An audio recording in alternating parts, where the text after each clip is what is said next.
Shalom, kita jumpa kembali dalam Renungan Goshen Mata. Haleluya, saudaraku yang dikasihi dan diberkati Tuhan. Renungan pagi hari ini bertema, Jangan Padamkan Roh. Bacaan firman terambil dari 1 Tesalonika pasal 5 ayat 19 dan Roma pasal 12 ayat yang ke-11.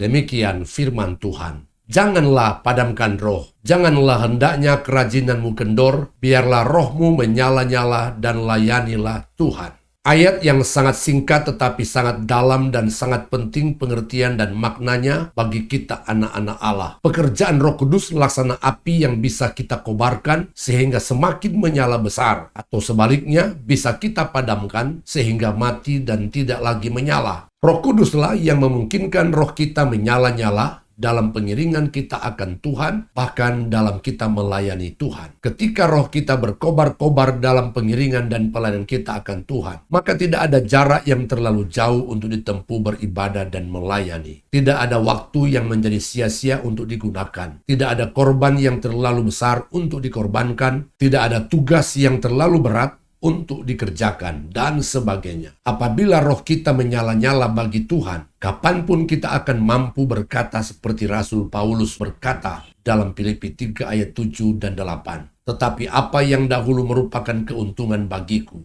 sekarang kuanggap rugi karena Kristus. Malahan segala sesuatu kuanggap rugi karena pengenalan akan Kristus Yesus Tuhanku lebih mulia daripada semuanya.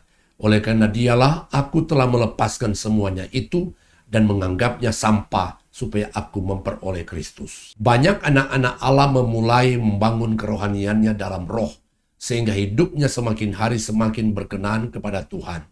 Tetapi seiring berjalannya waktu, terpengaruh dengan banyaknya godaan, membiarkan hatinya terluka dan kecewa dengan banyaknya kejadian yang sesungguhnya merupakan bagian dari proses pendewasaan iman dan akhirnya mengakhirinya dalam daging.